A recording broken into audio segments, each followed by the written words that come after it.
Hello BMS second prop student. तो I hope आप सभी लोग ठीक होंगे और अपनी अच्छे से पढ़ाई कर रहे होंगे। तो यहाँ पर हम बात कर रहे थे द्रव्य गुण सब्जेक्ट के बारे में। और वहाँ पर हमने चैप्टर चैप्टर 7 तक कंप्लीट कर लिया है, यानी टोटल 7 चैप्टर अभी तक पेपर 1 में हमने कंप्लीट कर लिए है। आज हम चैप्टर 8 देखने वाले पेपर 1 का, ठीक है, जिसका नाम है द्रव्यगत रस विपाक वीर्य आदि पदार्थों का पारस्परिक संबंध। ठीक है, अभी तक हम रस के बारे में, विपाक के बारे में, वीर्य के बारे में, इन आदि सभी पदार्थ के बारे में देख रहे थे। अब यहाँ पर इन सभी को मिला के इनका आप एक दूसरे से क्या संबंध है, एक दूसरे से क्या रिलेशन है। ठीक है, पहले तो हम इंडिविजुअल की बात कर रहे थे, भी रस के गुण है, रस के विहित है, रस के प्रकार है, ऐसी तरह से विपाक के, उसी तरह से हम यहाँ पर वीर्य के देख रहे थे। लेकिन अब उन सभी जो भी हम यहाँ पर सब पदार्थ पढ़ रहे थे, उनका मतलब कैसे, रस का गुण, वीर्य, विपाक का आदि का किस तरह से हम एक दूसरे इंटर रिलेट करते हैं, उनके इंटर रिलेट करके यहाँ पर कर्मों को समझते हैं। ठीक, तो यहाँ पर बताया गया है कि द्रव्यगत रस विपाक वीर्य आदि का कार्मुकता के संबंध के मुख्यतः 4 नियम देखने को मिलते हैं। ठीक है, तो यहाँ पर 4 नियम बताए गए हैं जो काफी इंपॉर्टेंट है। वैसे तो यहाँ पर ब्लूप्रिंट में एमसीक्यू लिखा हुआ है कि इस चैप्टर से आपसे एमसीक्यू पूछा जाएगा, लेकिन इससे आसानी से शॉर्ट आंसर क्वेश्चन बन सकता है। ठीक है, तो ये आपको 4 नियम है जो आपको ध्यान रखने हैं। पहला जो नियम है वो है रस बल अधिक है, यानी कोई भी जो द्रव्य होता है वो अपने रस के अनुसार काम कार्य करता है, मतलब जो भी रस ज्यादा अधिक होता है उसके अनुसार वो कार्य करता है। ठीक है, तो यह सिद्धांत प्रत्यावर्त द्रव्यों से संबंधित है। देखो, प्रत्यावर्त, ये प्रत्यावर्त अभी मैंने आपको पढ़ाया था पिछले ही चैप्टर के अंदर कि प्रत्यावर्त के अंदर क्या होता है कि जिस तरह का रस होता है उसके अनुसार ही, उसी सिक्वेंसली उसका विपाक और वीर्य देखने को मिलता है। ठीक है, अभी मैं एक बार इसको फिर से समझा देता हूँ। देखो, ये भी मैंने आपको पिछले चैप्टर में पढ़ाया था प्रभाव के अंदर, जिस प्रकार से रस होता है उसी तरह से विपाक और वीर्य होता है सिक्वेंसली। जैसे मधुर का हमने बताया कि मधुर, अम्ल, लवण, कटु, तिक्त, कषाय। मधुर का जो विपाक होता है वो मधुर विपाक होता है और शीत वीर्य होता है, क्योंकि आप सभी जानते हो कि मधुर, अम्ल, लवण तीनों रसों का मधुर विपाक होता है, जिनमें से मधुर रस का वीर्य शीत वीर्य होता है, जबकि अम्ल और लवण और कटु का, इनका जो वीर्य होता है वो उष्ण वीर्य होता है। ठीक है, तो फिर उसके बाद हमारा कटु, तिक्त, कषाय, सॉरी, हमारे पास तिक्त, कषाय और ये मधुर बचता है। ठीक है, इन तिक्त, मधुर, तिक्त, कषाय, इनका जो वीर्य होता है वो प्राय शीत वीर्य रहा होता है, जबकि कटु, तिक्त, कषाय का विपाक कैसा होता है, कटु विपाक होता है। देखो, अगर आपको यहाँ पे समझ में नहीं आ रहा तो एक बार मैं फिर से समझा देता हूँ, ये समझना आपके लिए काफी इंपॉर्टेंट। देखो, यहाँ पर हम षड की बात करते हैं, मधुर रस, अम्ल, लवण, कटु, तिक्त और कषाय, ये तो हो गए हमारे रस। अब यहाँ पर जिस प्रकार का रस होगा उन उसके अनुसार हमारा विपाक और वीर्य होगा। ठीक है, ये एक सिक्वेंसली फॉर्मूला है। जैसे आप जानते हो इन 3 रसों का जो विपाक होता है वो कैसा विपाक होता है, मधुर विपाक देखने को मिलता है, इसमें किसी को कोई डाउट नहीं होना चाहिए। देन उसके बाद कटु, तिक्त, कषाय, इनका जो विपाक होता है वो कटु विपाक होता है, इसमें भी किसी को डाउट नहीं होना चाहिए। इसके बाद जो हमारा मधुर रस बचता है, इस मधुर रस का जो वीर्य होता है वो कैसा वीर्य होता है, वो शीत वीर्य होता है।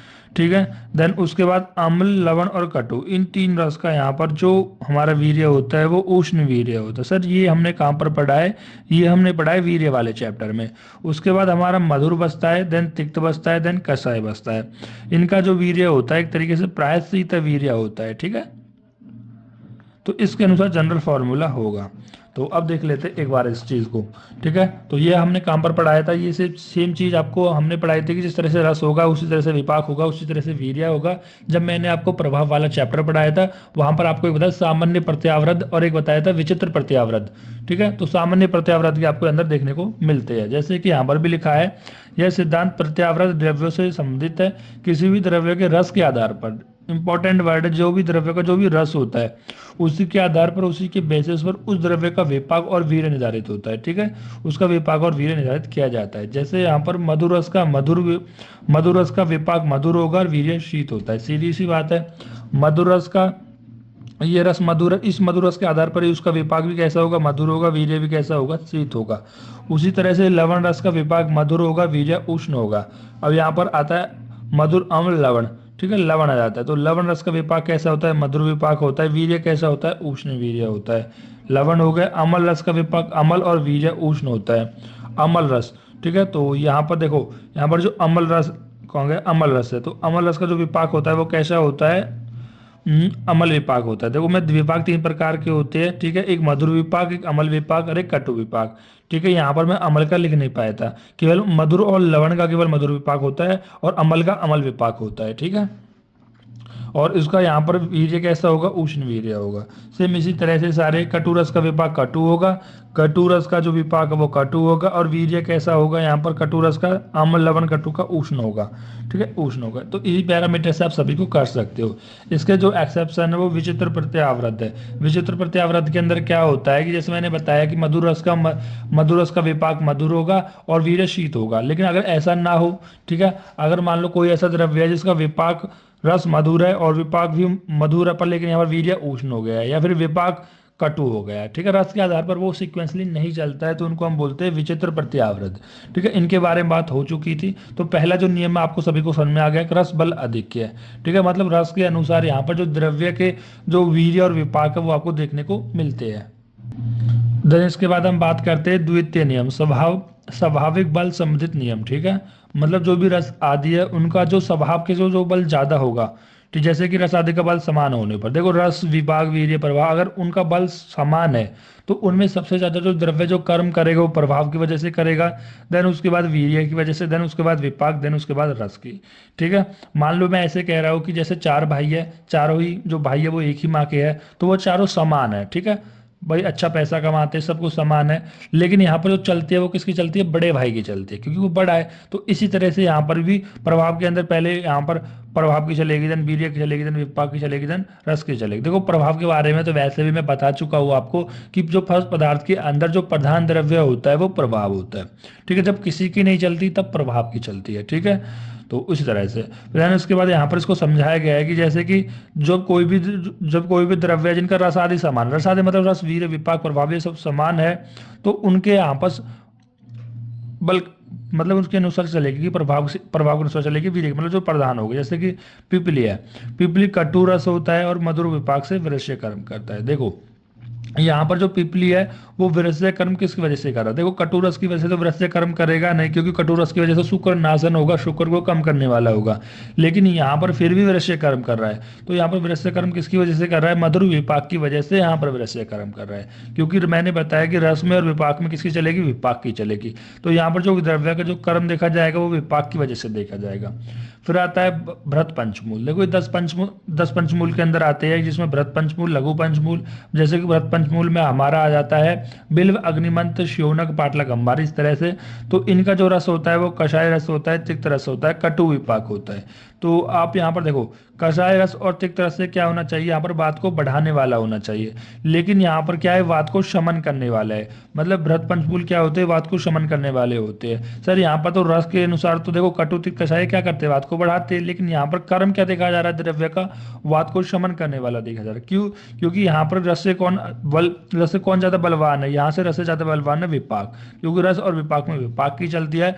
तो कटु विपाक की होने की वजह से यहाँ पर यहाँ पर विपाक कटु है, लेकिन देखो कटु विपाक भी तो वैसे बात को बढ़ाने वाला होता है। और कटु विपाक के आगे कौन किसकी चलती है, वीर्य की चलती है। यहाँ पर जो वीर्य है वो उष्ण वीर्य है, तो इस उष्ण वीर्य की वजह से यहाँ पर बात का शमन हो रहा है। ठीक है, बात समझ में आ रही है आपको। देखो दंती क्या है, कटु रस होता है, कटु विपाक होता है, उष्ण वीर्य होता है। तो रस विपाक और वीर्य में किसकी चलेगी, वीर्य की चलेगी।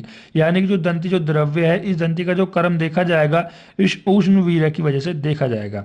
यहाँ देखो अब दंती क्या कर्म करते हैं, यहाँ पर दंती कर्म करती है। देखो यहाँ पर मैं एक पॉइंट भूल गया, पर इसमें प्रभाव भी आ रहा है, इसमें क्या आ रहा है, प्रभाव भी आ रहा है।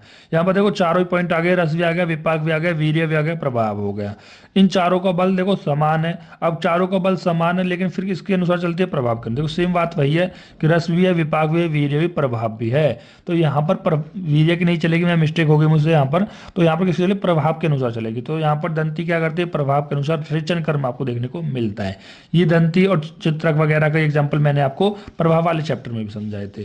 फिर से मधु है, तो मधु का मधुर रस है और शामक कार्य करता है कटु विपाक के कारण। देखो अब मधु का मधुर रस है, लेकिन यहाँ पर जो कटु विपाक के कारण शामक कार्य करता है। ठीक है, तो ऐसे ही फिर तीसरा नियम देखते हैं हम। तृतीय नियम विषम बल संबंधित नियम। तो विषम बल संबंधित नियम यानी कि जब इनका जो रस है, विभाग, वीर्य, प्रभाव है, अगर इनका जो बल है वो कैसा हो जाए, विषम हो जाए, अलग अलग हो जाए, तो यहाँ पर किसकी चलेगी, तो यहाँ पर उसकी चलेगी जो ज्यादा बलवान होगा।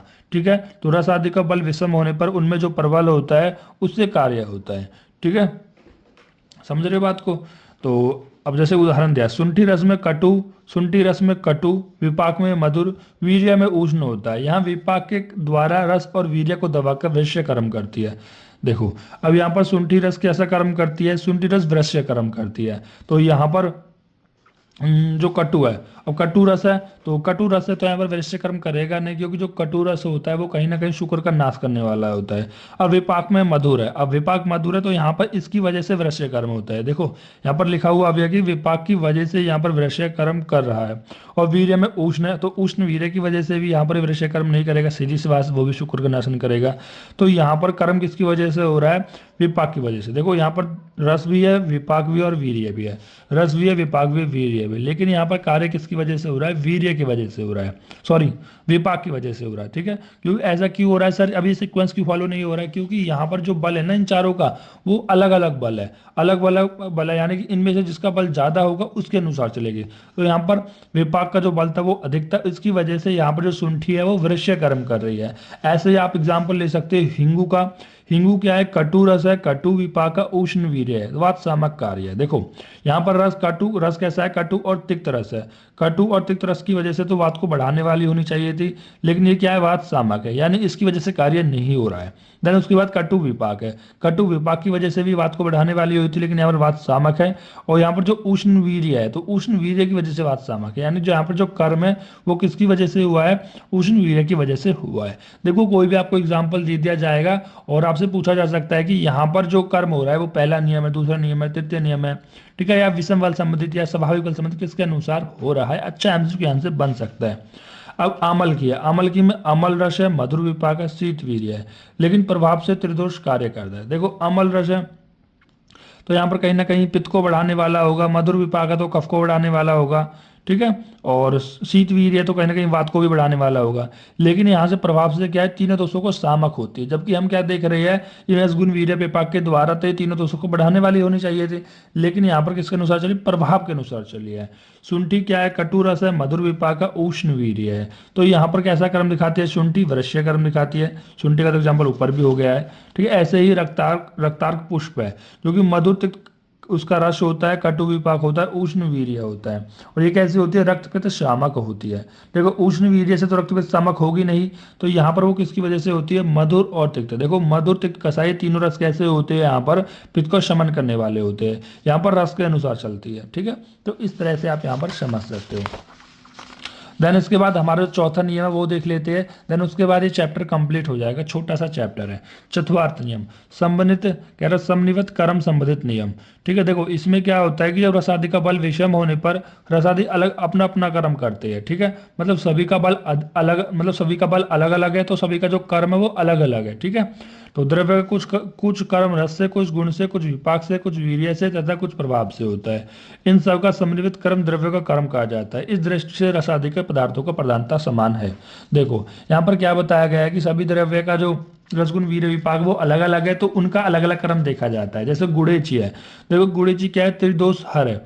अब यहाँ पर देखो अलग अलग कर्म जैसे तिक्त रस है, तिक्त रस क्या है, कफ पित्त हर है, ठीक है, सीधी सी बात है। जो हमारा मधुर तिक्त और कसाय, ठीक है, ये क्या करते हैं, जो ये क्या करते हैं, पित्त को हरने वाले होते हैं, और इसमें से कटु तिक्त कसाई क्या करते हैं, कफ को हरने वाले होते हैं। तो कफ पित्त हर हो जाएगा, उष्ण वीर्य से वात हर हो जाएगा, मधुर विपाक से वृश्य हो जाएगा, प्रभाव से वात रक्तनाशक हो जाएगा। तो इसके अनुसार आप देख सकते हो कि हर एक द्रव्य के अंदर जो रस है, वीर्य है, विपाक है, प्रभाव है, उन सभी से यहाँ पर कर्म देखा जा रहा है। और इसी के साथ ये आपका चैप्टर नंबर 8 द्रव्य गुण का पेपर 1 का कंप्लीट होता है। और अगर इसमें कोई भी डाउट है तो आप यहाँ पर कमेंट कर सकते हो। और आपको वीडियो अच्छी लगी है तो वीडियो को लाइक करें और चैनल को सब्सक्राइब कर लें, ठीक है, और ज़्यादा से ज़्यादा अपने दोस्तों को शेयर करें और इस पर एक प्यारा सा कमेंट जरूर करें, ताकि मुझे ऐसे ही मोटिवेशन मिलता रहे, ताकि मैं आप लोगों के लिए वीडियो बनाता रहूँ। धन्यवाद।